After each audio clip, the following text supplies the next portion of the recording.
ॐ नमो भगवते वासुदेवाय। श्रीमद्भागवतमहापुराणं द्वितीयस्कन्धः अथ तृतीयोऽध्यायः। இரண்டாவது ஸ்கந்தம் மூன்றாவது அத்தியாயம். பக்தியே மோட்சத்திற்கான வழி.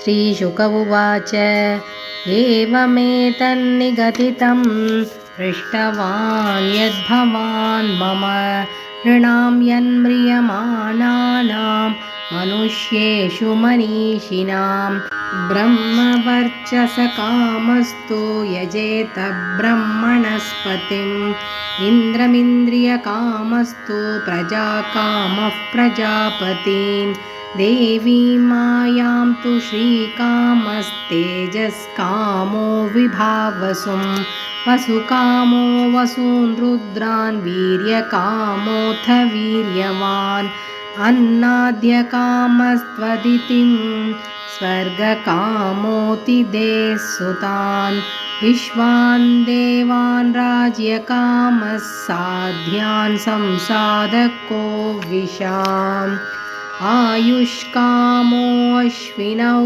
देवौ पुष्टिकाम इलां यजेत् प्रतिष्ठाकामः पुरुषो रोदसी लोकमातरौ रूपाभिकामो गन्धर्वान् स्त्रीकामोऽप्सर उर्वशीम् आधिपत्यकाम सर्वेषां यजेत परमेष्ठिनं यज्ञं यजेत यशस्कामः कोशकामः प्रचेतसं विद्याकामस्तु गिरिशं दाम्पत्यार्थ उमां सतीं धर्मार्थ उत्तमश्लोकं तन्तुं तन्वन् पितॄन् यजेत् रक्षाकामः पुण्यजनानोजस्कामो मरुद्गणान् राज्यकामो मनून् देवान् निर्वृतिं त्वभिचरन् यजेत् कामकामो यजेत् सोममकामः पुरुषं परम् अकामः सर्वकामो वा मोक्षकाम उदारधीः तीव्रेण भक्तियोगेन यजेत पुरुषं परम् एतावानेव यजतामिह निःश्रेयसोदयः भगवत्यचलो भावो यद्भागवतसङ्गतः ज्ञानं यथा प्रतिनिवृत्तगुणोर्मिचक्रम् आत्मप्रसाद उत यत्र गुणेष्वसङ्गः कैवल्यसम्मतपतस्त्वतः भक्तियोगः को निर्वृतो हरिकथासुरतिं न कुर्यात्।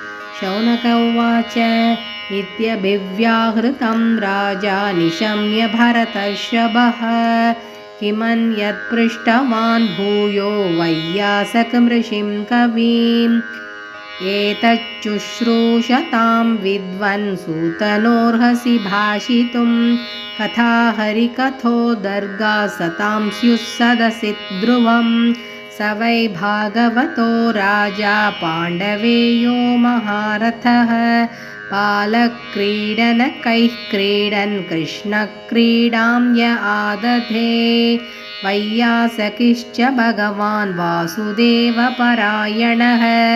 उरुगाय गुणोधारा सतां स्युर्हि समागमे आयुर्हरति वै पुंसामुद्यन्नस्तं च यन्नसौ तस्यर्थे यक्षणो नीत उत्तमश्लोकवार्तया तरवः किं न जीवन्ति भस्त्रा किं न श्वसन्त्युत न खादन्ति न मेहन्ति किं ग्रामपशवो परे स्वविड्वराहोष्ट्रकरैः संस्तुतः पुरुषः पशुः न यत्कर्णपथोपेतो जातु नाम गदाग्रजः विलेपदोरुक्रमविक्रमान् ये न शृण्वतः कर्णपुटे नरस्य जिह्वा सती धातुरिकेव सूत न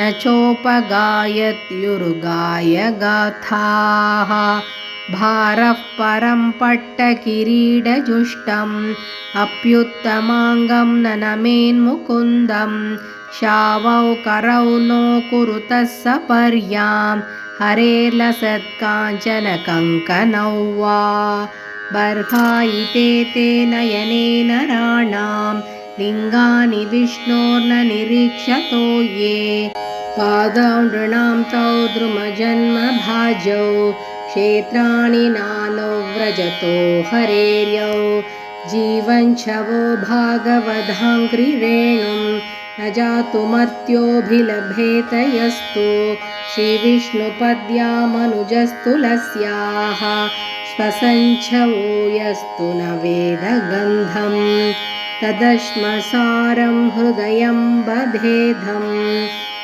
यद्गृह्यमानैर्हरिनामधेयैः न विक्रियेतात यदा विकारो नेत्रे जलं गात्ररुहेषु हर्षः अथाभिदेह्यङ्गमनोनुकूलं प्रभाषसे भागवतः प्रधानः यदा हवैयासकिरात्मविद्या विशारदो नृपतिं साधु पृष्टः ते श्रीमद्भागवते महापुराणे पारमहंस्यां संहितायां द्वितीयस्कन्धे तृतीयोऽध्यायः। हरे नमः हरे नमः हरे नमः। गोपिका जीवनस्मरणं गोविन्द गोविन्द। ओं श्री कृष्णार्पणमस्तु।